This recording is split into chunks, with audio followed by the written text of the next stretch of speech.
ma discipline, je l'appelle ethnophénoménologie. C'est une discipline qui n'existe pas, mais c'est la seule que je pratique, donc voilà.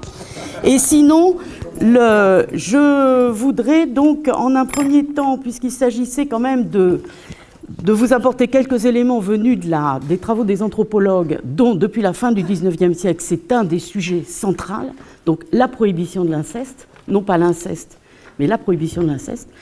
Donc je vais vous donner quelques éléments qui sont un peu, mais beaucoup trop rapidement, il faut revenir au texte, la façon dont moi je vois actuellement, on est en 2017, leurs apports, pour après vous proposer un peu ma lecture de qu'est-ce que c'est que cette séquence tragique du geste incestueux, du point de vue de mes enquêtes de plus en plus ethnologiques de terrain.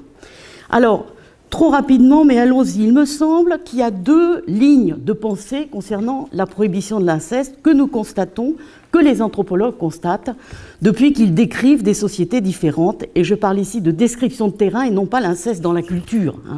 On ne relie pas les classiques grecs, etc.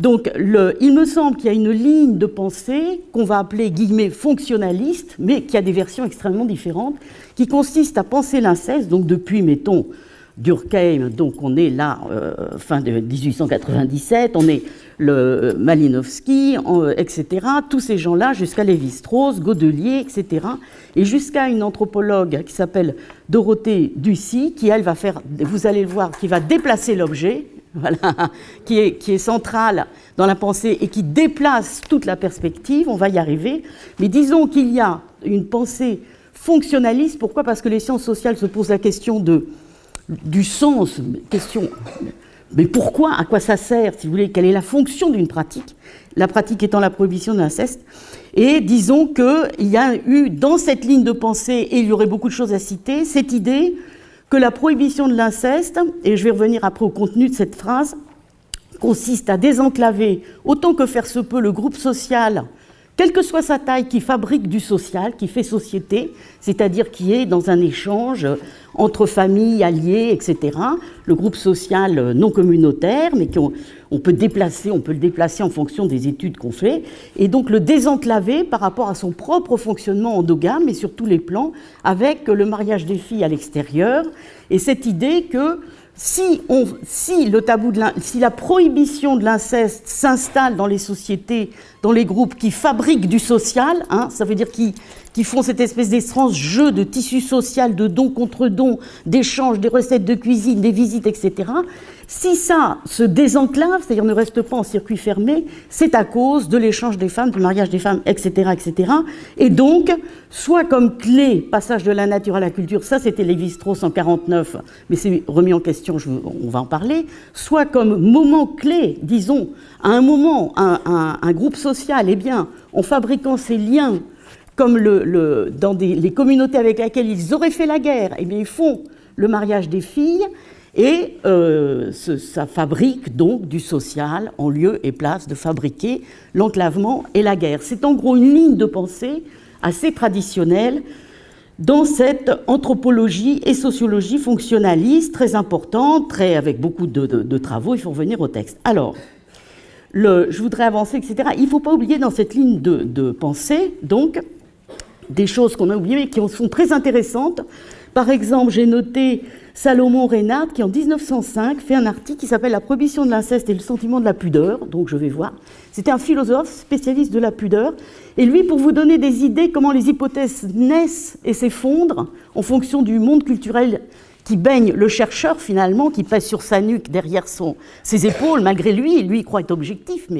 Et donc, il a assimilé l'idée de la prohibition de l'inceste, qu'il constate lui aussi, à cette idée que quand arrive la chute dans la Genèse, on voit la nudité, donc la honte sur la nudité, voir l'autre nu, d'ailleurs, souvent dans les textes bibliques, c'est voir la nudité, c'est avoir des rapports sexuels, et donc le fait que ce soit tout à coup honteux, et il dit en plus, petit à petit, le fait qu'il y a eu un espèce de tabou sur le sang, et il dit, n'oubliez pas le sang versé, c'est cruor, et la défloration de la jeune fille, donc verser son sang, dit-il, pouvait être assimilée à du meurtre, et c'est vrai que dans beaucoup de cultures, certaines pratiques sont mises ensemble, rabattues l'une sur l'autre, donc la défloration qui fait saigner la jeune fille vierge, assimilée à un meurtre, et l'interdit, tu ne tueras pas, tu ne verseras pas le sang, cruor.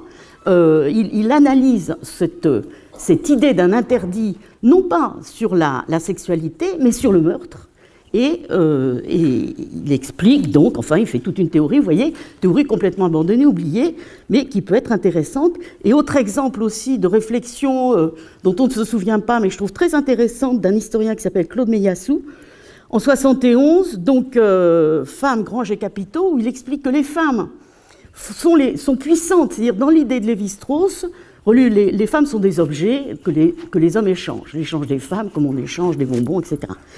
Et lui, il dit, mais les femmes, d'abord, le lien matrifocal, le lien entre, là il rejoint Françoise Héritier, la mère et la fille est un des liens les plus proches, et donc, si elles sont échangées, c'est qu'elles sont les maîtresses du lien, c'est ce qu'on a dit un peu tout à l'heure, les maîtresses du lien, elles sont beaucoup plus liées à la famille maternelle que l'homme n'est lié, le garçon, à la famille de sa mère. Elles sont beaucoup plus, même dans nos sociétés, les femmes habitent beaucoup plus près de leur mère que les hommes n'habitent près de leur mère, puisqu'ils habitent là où est leur femme, tant qu'ils sont dans une famille qui, elle, habite près de sa mère. Et donc, si vous voulez, la femme maîtresse des liens, qui s'occupe des morts, des naissances, des allées-venues, des malades, etc. Et qui donc crée ce lien en étant échangée. Elle est la maîtresse de fabrication des liens sociaux et de leur activation, si vous voulez. Donc c'est très... Bref, il y a plusieurs types de réflexions sur ce, bien sûr, venu de cette première lignée, mais on va la mettre un peu de côté. Donc ce qu'il faut que vous rappeliez, c'est l'idée que les chercheurs en sciences sociales ont cherché un sens social et non plus, et ont mis à bas la vieille idée très littéraire, très romanesque, qu'on voit encore dans les films, les séries, etc., que l'inceste entraîne un avilissement je sais pas, que ça fait des gâteux, des monstres, des infirmes, etc. Donc contre cette idée naturaliste, etc., les sciences sociales ont cherché d'autres fonctions, si vous voulez, au tabou de l'inceste. Deuxième ligne qui, me semble-t-il, est très intéressante, qui vient des sciences sociales élargies, c'est-à-dire de la sociobiologie aussi, c'est depuis ce qu'on a appelé depuis Edward Westermarck, qui est un sociobiologiste de la fin du siècle dernier, du début du siècle, donc début XXe siècle. Il avait documenté le fait que c'est presque devenu une espèce de règle.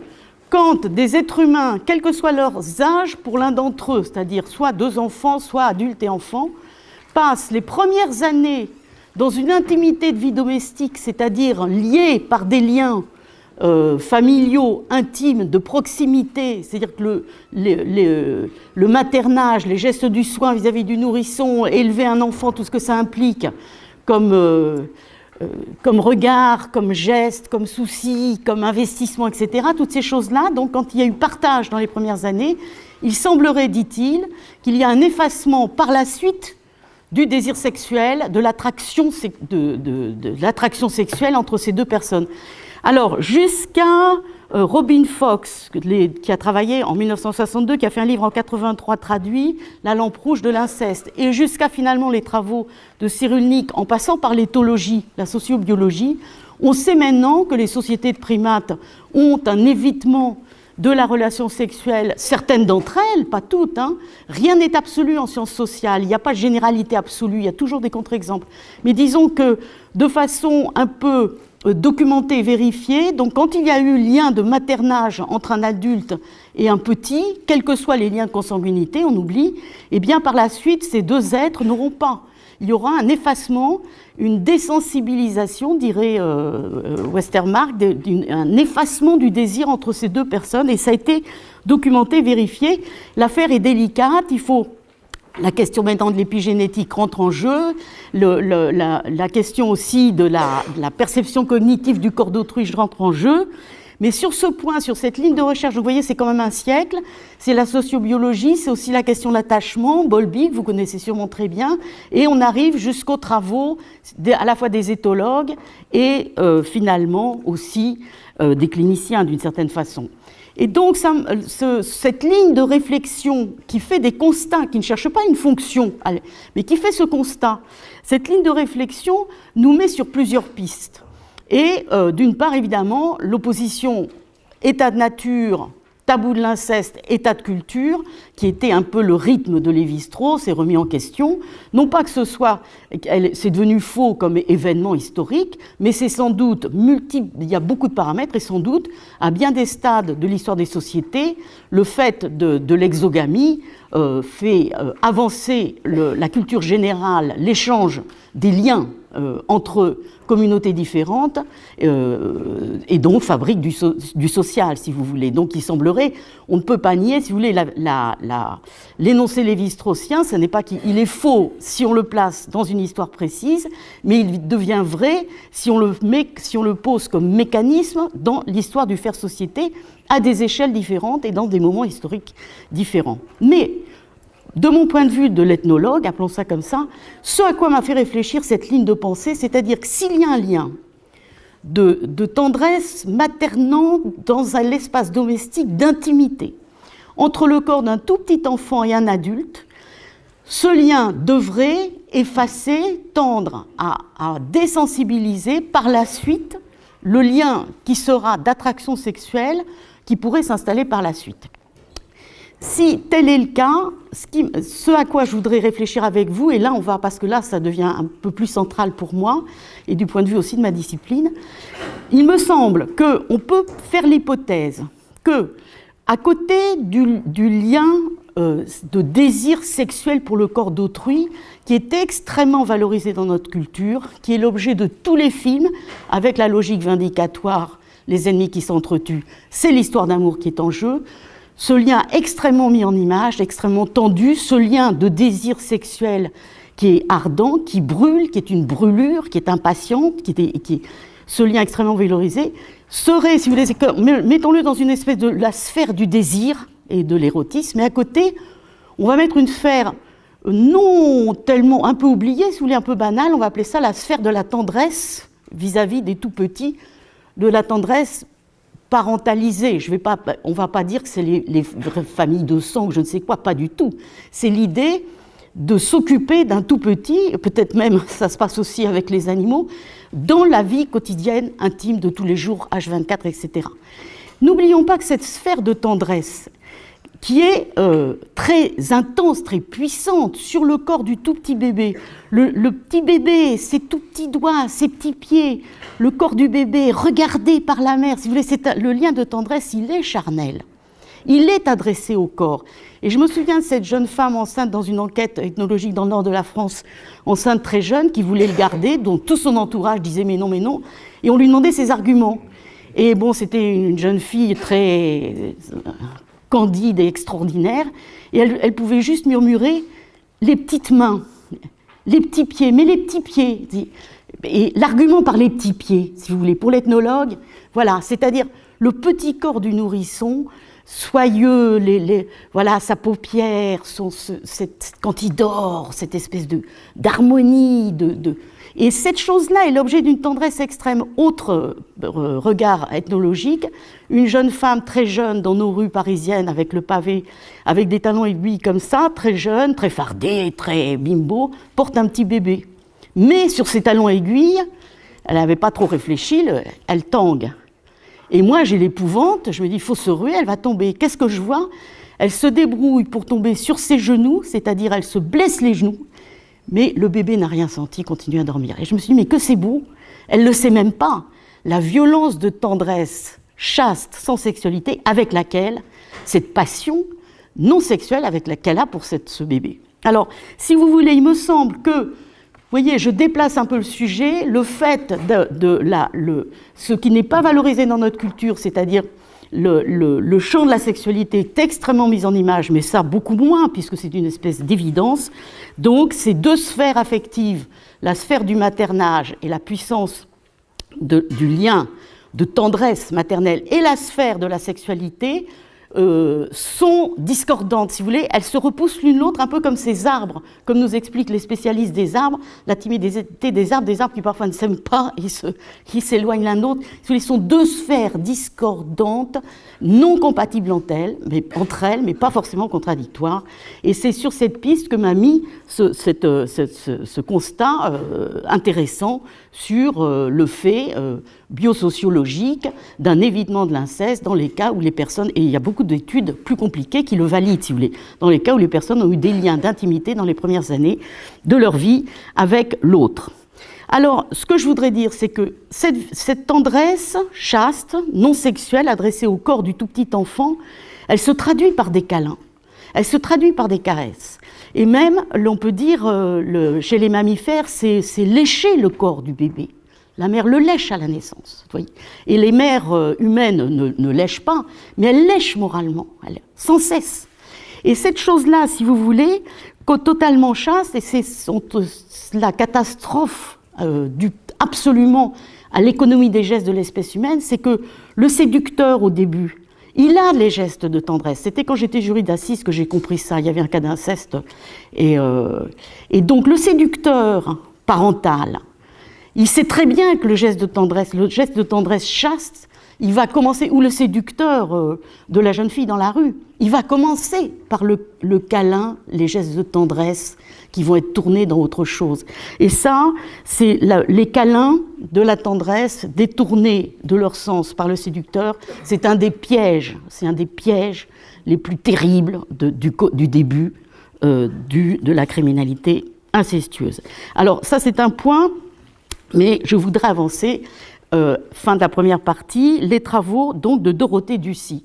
Elle a fait plusieurs livres, 2014, donc Le berceau des dominations. Elle a récapitulé la littérature sur l'inceste.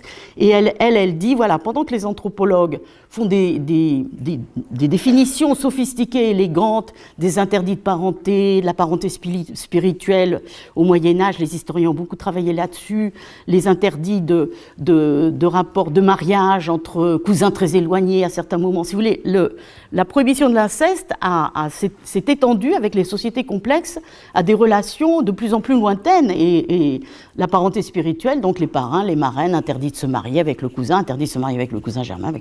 Donc, si vous voulez, le tabou de l'inceste a été étudié par les anthropologues en tant que pratique presque scolastique d'organisation de l'exogamie collective. Et avec des interdits assez religieux, très dirimants, très forts. Et elle dit, pendant qu'on réfléchit à tout ça, on oublie, dans le monde des anthropologues, on oublie le fait, on oublie le tragique, le fait tragique et le sens de l'inceste dans le monde, qui n'est pas celui des anthropologues, dit-elle.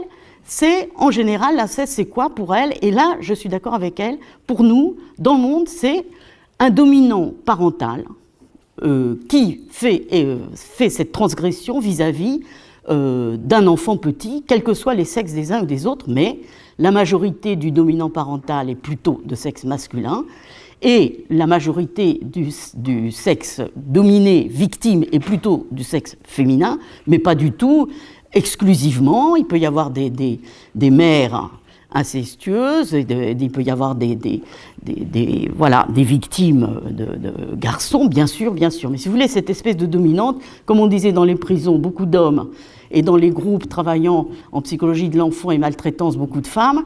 De même, dans les statistiques des incestes, parmi les acteurs, beaucoup d'hommes, beaucoup de filles dans les victimes, parmi les victimes. Bon. Alors, ce qu'elle dit, c'est que donc c'est ça la vision que nous avons, et non pas l'interdiction du mariage des cousins germains croisés par la parenté spirituelle. Et elle a raison, donc il faut que les anthropologues, après avoir tellement travaillé la question de la parenté, c'était central, parce qu'il fallait savoir, dans un groupe social, qui est-ce qu'on appelle la mère, qui est-ce qu'on appelle le père, qui est la tante, comment on les appelle, quelle place ils ont, quel rôle ils ont. Et ça a été le travail admirable de Françoise Héritier.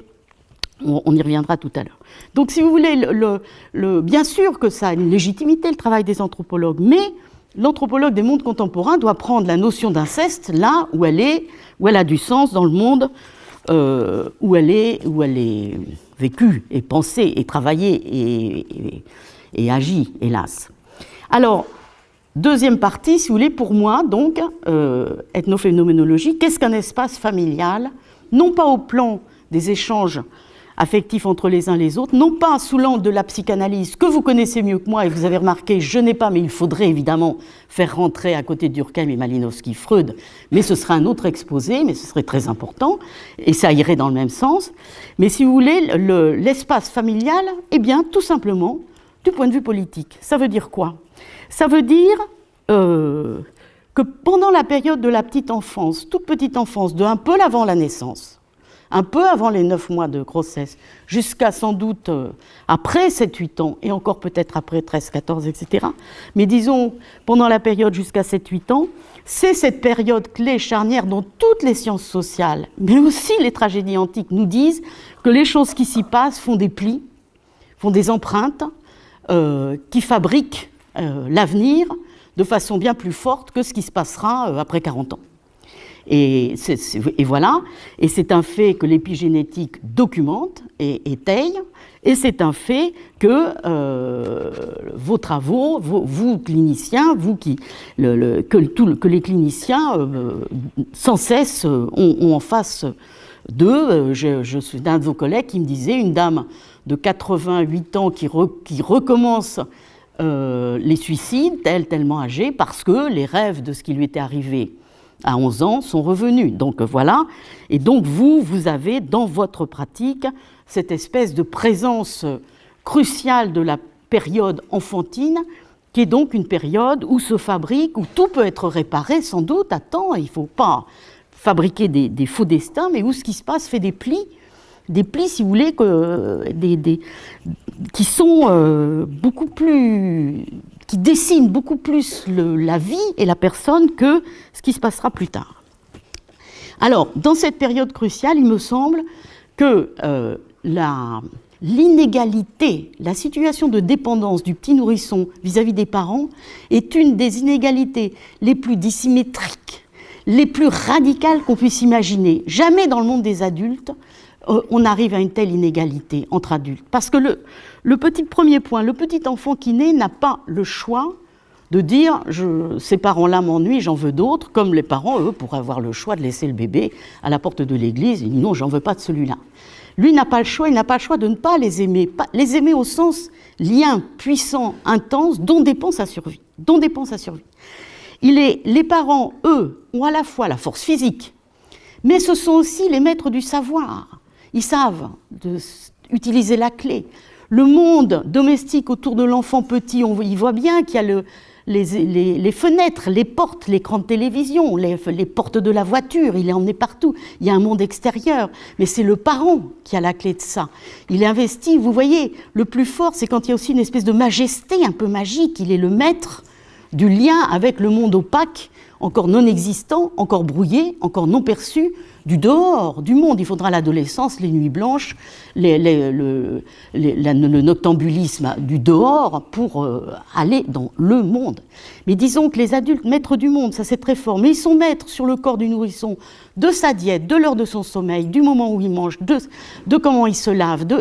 Ils sont maîtres de tout. C'est un pouvoir absolument inouï. Et entre les cadets et les aînés, l'espace familial est un espace où les inégalités en termes de pouvoir sont extrêmes et on ne voit pas comment changer ça. Mais ce qui se passe grâce à cette espèce on va l'appeler tendresse non sexuelle dont j'ai parlé, de celui qui élève, qu'est-ce que soit son lien de consanguinité, le petit, dans l'intimité d'une vie domestique au long terme, H24, eh bien, dans ce lien, cette puissance, cette force de la tendresse effectue une espèce de renversement violent qui fait que le tout petit nourrisson hurlant tout violet, c'est le parent qui devient esclave du petit tyran qui était pourtant tellement dépendant de lui, au point le plus extrême qu'on puisse imaginer.